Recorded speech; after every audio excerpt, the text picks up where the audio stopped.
Bienvenue sur Africa 24 dans cette nouvelle édition du Morning News. Voici les titres de l'actualité. Dissolution du Comité national pour le salut du peuple au Mali. L'organe créé par les militaires putschistes du 18 août 2020 a été démantelé sur décret gouvernemental le 18 janvier, conformément aux recommandations de la CEDEAO. La communauté économique des États de l'Afrique de l'Ouest suspend son pacte de convergence jusqu'en 2022 et décide de repousser la mise en place de la monnaie unique ECO jusqu'en 2025. La faute est imputée notamment à la crise sanitaire mondiale actuelle. Et les projets intégrateurs progressent au sein de la communauté économique et monétaire de l'Afrique centrale. 150 km de route reliant le Cameroun au Congo-Brazzaville ont été réceptionnés dans le sud du Cameroun dans le cadre de la réalisation de la route Saint-Mélima-Ouesso. Mais tout d'abord, en Algérie, la justice a confirmé les condamnations en appel ce jeudi 28 janvier des anciens premiers ministres Ahmed Ouyaya et Abdelmalek Sellal qui ont écopé respectivement de 15 et 12 ans de prison ferme. Les deux hommes politiques avaient été reconnus coupables le 10 décembre 2020 de montage automobile et de financement occulte de la campagne électorale d'Abdelaziz Bouteflika qui se présentait pour un 5e mandat présidentiel. Rappelons qu'il s'agit d'un procès inédit en Algérie depuis l'indépendance du pays en 1962. C'est la première fois que des dirigeants de ce rang sont jugés. Au Mali, le Comité national pour le salut du peuple a été dissous le 18 janvier sur décret gouvernemental, soit plus de 5 mois après le putsch de la junte militaire qui a renversé le président Ibrahim Boubacar Keïta en août 2020. Une décision conforme aux recommandations de la CEDEAO. Mais malgré cette dissolution, les militaires n'ont pas totalement quitté l'appareil d'État. Les explications de Ahmed Edge.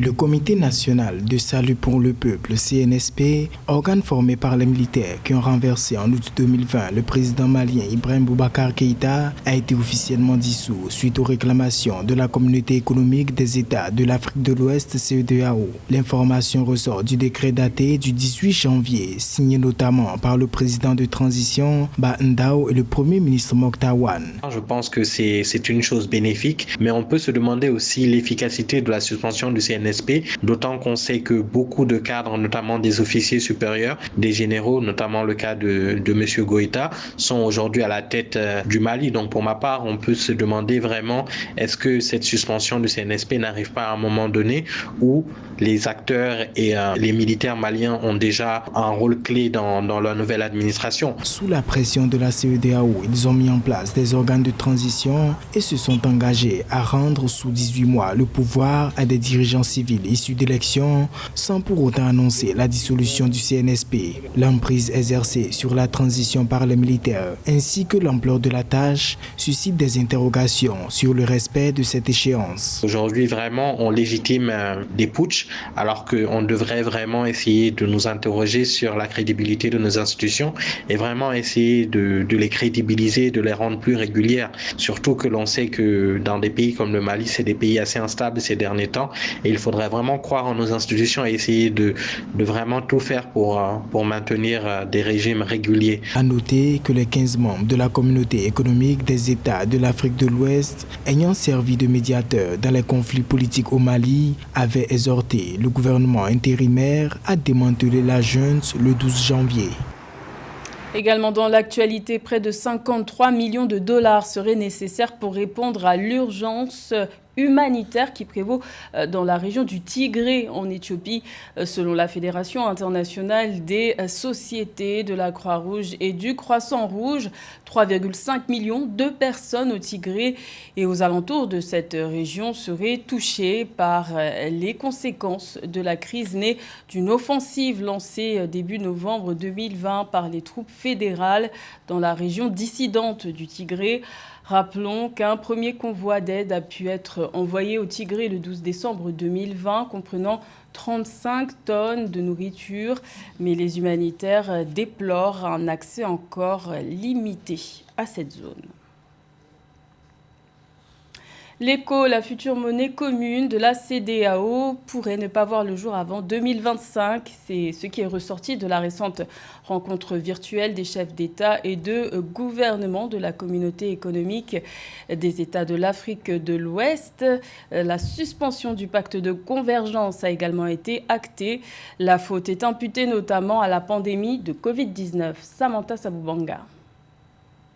À l'occasion de la 58e session ordinaire de la conférence, les chefs d'État et des gouvernements de la communauté économique des États de l'Afrique de l'Ouest ont décidé d'ajourner la mise en place de la nouvelle monnaie unique ECO en 2025. La crise sanitaire actuelle a donc incité les chefs d'État de cette région à repousser à janvier 2022 la reprise de l'application de leur pacte de convergence. Un nouveau pacte de la convergence doit être discuté par les pays de la CEDEAO. Le fait que les chefs d'État aient décidé de repousser la reprise de l'application de leur pacte de convergence à cause de la pandémie du Covid-19 est sans doute une décision sage et donc justifiée. D'autant plus que le contexte actuel exige d'accroître les dépenses publiques pour augmenter l'offre sanitaire et soutenir les secteurs sinistrés et donc de ne pas respecter ces critères. Cependant, le énième rapport interroge et au-delà de la crise liée au coronavirus quant à la volonté de ces pays à mettre en place des réformes nécessaires permettant de respecter ces critères qui est par ailleurs un préalable pour réussir le lancement de la monnaie unique et aboutir à la concrétisation de cet important projet censé favoriser une meilleure intégration régionale et la transformation structurelle des économies ouest-africaines. La conférence a pris note de l'évolution défavorable des activités économiques en 2020 due aux retombées néfastes du Covid-19. Par rapport à la croissance de 3,9% en 2019, l'année 2020 se solde par un recul de 1,7% du produit intérieur brut réel.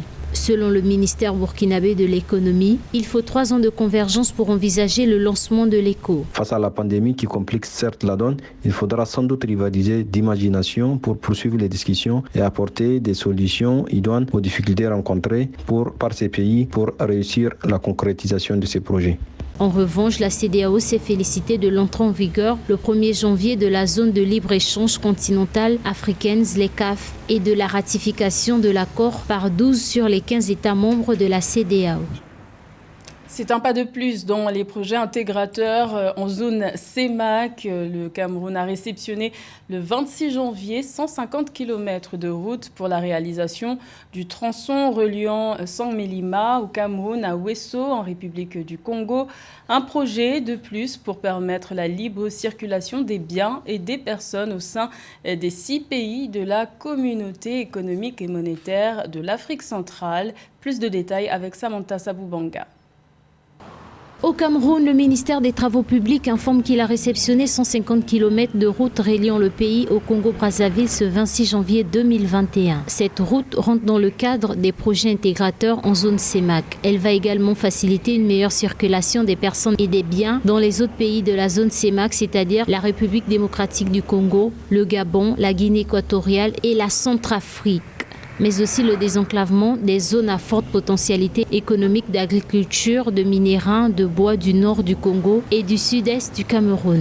Le taux d'intégration de la région CEMAC est de l'ordre de 17%, contre une moyenne d'à peu près 40% pour toute l'Afrique. Et ce qui fait que les autres régions économiques sont beaucoup plus performantes, beaucoup plus compétitives parce qu'elles ont un taux d'intégration relativement plus élevé que la CEMAC. Et ce qui fait que la CEMAC ne profite pas de façon efficiente de la qualité de son intégration, alors que les pays sont très proches. La réception concerne de l'eau de la route Sangmelina-Wesso, 700 km, achevée dans la région sud Cameroun. Il s'agit de Mintom-Lélé, 67,50 km, et de Lélé-Tambalam, 53 km, et de la Bretelle-Tambalam, 30 km. Le principal financier de ce projet routier intercapital est la Banque africaine de développement. L'ouvrage a coûté 228,8 milliards de francs CFA, soit environ 424 millions de dollars. Donc la CEMAC a donc ce problème d'accès, ce problème d'accessibilité, et les corridors entre les pays sont entravés par non-opérationnalité de ces corridors et la mauvaise qualité de ces corridors. Il faut donc que les pays payent les taxes de la CEMAC qui permettent d'entretenir et de mettre en opération ces corridors. Ça permettra aux économies de se désenclaver et ça permettra à la région d'être encore plus compétitive. Parce que la région CEMAC est la région la moins compétitive d'Afrique avec un taux d'intégration très très bas. La construction du corridor Yaoundé Yaoundé-Brazzaville a été réalisé par les deux États avec l'appui de la BAD,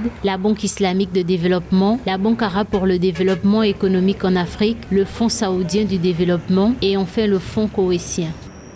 Accélération de la transformation numérique en République du Congo, les autorités ont annoncé la mobilisation de 3 millions de dollars en 2021 pour accroître les services télécoms dans une dizaine de localités. Une initiative pour réduire la fracture numérique et mettre fin aux zones blanches. Un sujet de Marie-Raphaël Antolo et Philomène Tinet. Le gouvernement congolais débloque une enveloppe de 3 millions de dollars pour renforcer les services télécoms en faveur de 14 localités à travers le pays. D'après le ministère des Postes, des Télécommunications et de l'économie numérique nationale, le choix de ces localités a été fait en fonction de la densité de la population, de l'activité économique, de l'enclavement total et des difficultés d'accès aux routes nationales. Alors, le renforcement des infrastructures liées à la télécommunication vient réduire la frontière numérique qui était limitée peut-être aux zones urbaines au Congo. Elle vient véritablement créer des emplois et créer des entreprises en zone rurale qui feront dans le numérique, dans la télécommunication. Évidemment, l'État va prélever et sur la base de ces recettes, l'État va davantage construire les infrastructures physiques et énergétiques. D'après certains experts, une grande partie de la population congolaise n'a toujours pas accès aux services de télécommunications, alors que le pays compte plus d'1 million d'utilisateurs de téléphones mobiles. Ce financement permettra alors au gouvernement de mieux satisfaire la forte demande des populations en services télécoms. Il faut comprendre une chose, c'est que les infrastructures de cette nature sont considérées au même titre que les infrastructures d'énergie, les infrastructures de transport et autres, parce que les télécommunications jouent un rôle très important aujourd'hui en matière d'économie. Nous sommes dans un monde qui est plus que dépendant des nouvelles technologies de l'information et de la communication. Cette initiative devrait non seulement favoriser une augmentation des revenus perçus par l'État auprès des opérateurs télécoms, mais également soutenir la concrétisation de la vision Congo Digital 2025 qui fait du numérique un levier de la croissance socio-économique nationale dans le pays.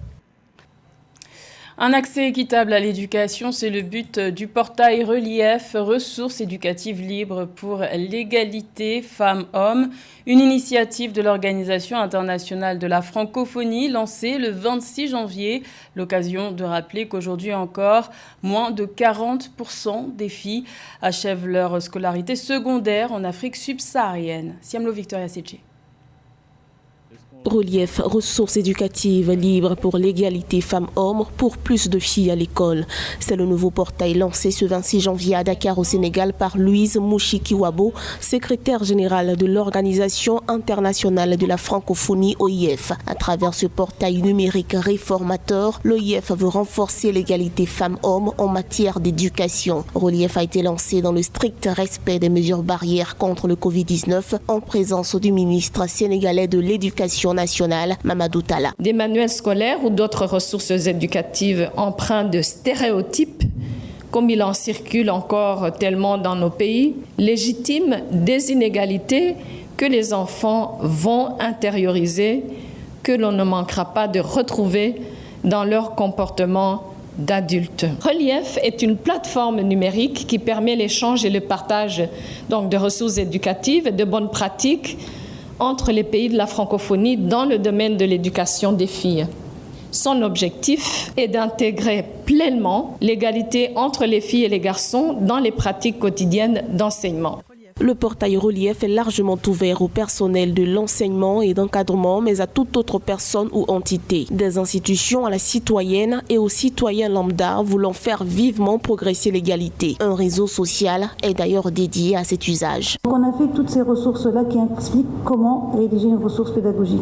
Il y a aussi l'animation de salle de classe parce que l'enseignant n'est pas préparé. Donc toutes ces ressources-là qui permettent à l'enseignant d'être à l'aise pour aborder cette notion, vous les trouvez dans Relief. Et il y a dans ce portail portail-là aussi des belles vidéos que vous pouvez voir. Il y a aussi des success stories, des femmes qui ont réussi et qui ont fait la différence dans le monde. Ça va être difficile, laborieux, mais en tout cas, je pense que ce lancement-là ça va donner un boom. Ça va permettre en tout cas de prendre conscience et de faire tout en sorte pour que les jeunes filles puissent avoir accès à l'éducation. Le relief a été lancé en marge de la Journée internationale de l'éducation célébrée le 24 janvier.